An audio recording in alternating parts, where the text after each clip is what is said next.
কি হয়েছিল থানা কেন নিয়ে আসছে আপনাদের? আপনার মাস্কটা খুলেন, মাস্কটা খুলেন, আপনার মাস্কটা খুলেন, আপনার মাস্কটা খুলেন।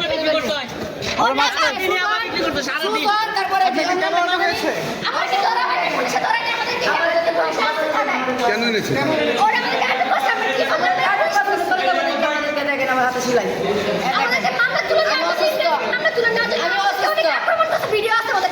আমি অসুস্থ, আমার মেয়ের আমরা সবাই গাছকে রাখছি। ওখানে আমাদের 2 ঘন্টা আটকে রাখা হয়েছে। আজকে রাখার আমি টেলিফোন নাম্বারে কল দিছি। স্যার, আসসালামু আলাইকুম।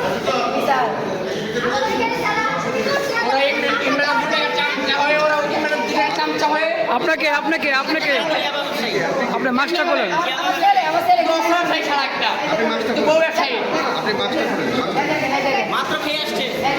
আচ্ছা আপনার মাস্কটা খুলেন, আপনার মাস্কটা খুলেন, মাস্কটা খুলেন। ওই যে ওটা টাকা দিয়ে ধরা খাইছিল, একবার ভিডিওতে দেখবেন। ইমরান সহ সুজন সহ একবার টাকা দিয়ে ধরা খাইছে। আমি মামলা দেওয়ার পর থেকে ওরা আমার উপরে হামলা করছে। আমার কাছে ভিডিও আছে, হুমকি দিছে, হুমকি টাকা পর্যন্ত আছে। যে আমি মামলা কেন তুলতেছি না? আমি মামলা তুলতে না, আপনি কিন্তু মামলা করে হুমকি দিচ্ছেন, আপনি থানায় কোনো আশ্রয় নিয়েছেন? অভিযোগ আছে। অভিযোগ দেওয়ার কারণে সুজন আমাদেরকে রাস্তায় আটকাই করতে হয়। আমরা জিনিসপত্র নিয়ে চলে আসতেছি, আটকাই তারপরে আটকানোর পর আমি জীবন নম্বরে ফোন দেই। ফোন দেওয়ার পরে আমরা পুলিশকে তারা পুলিশকে ভিডিও করছে। ওরা অনেক লোকজন সাইডে ভিডিও করছে। আপনাদের কাছ থেকে পুলিশ কোনো কিছু কি পেয়েছে? জি, আপনাদের কাছ থেকে পুলিশ কোনো কিছু পেয়েছে?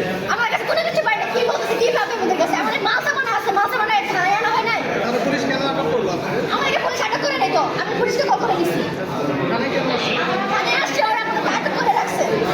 ওখানে মাল সামান সহ আটক করে রাখা হয়েছে। এই বিষয়ে কিন্তু কাউকে কি পুলিশ আটক করেছে? আপনার অভিযোগে যে আপনি যে বলেছেন, ওরা তদন্ত চলতেছে। আপনি বলেছেন পুলিশ আপনি ডেকে নিয়েছেন, পুলিশ ঘটনাস্থলে গিয়ে কাউকে আটক করেছে? এখন তারা আটক করা হয় নাই, তারা আমাদেরকে হেফাজতে থানায় আনা হয়েছে। কি নির্যাতন লাগে?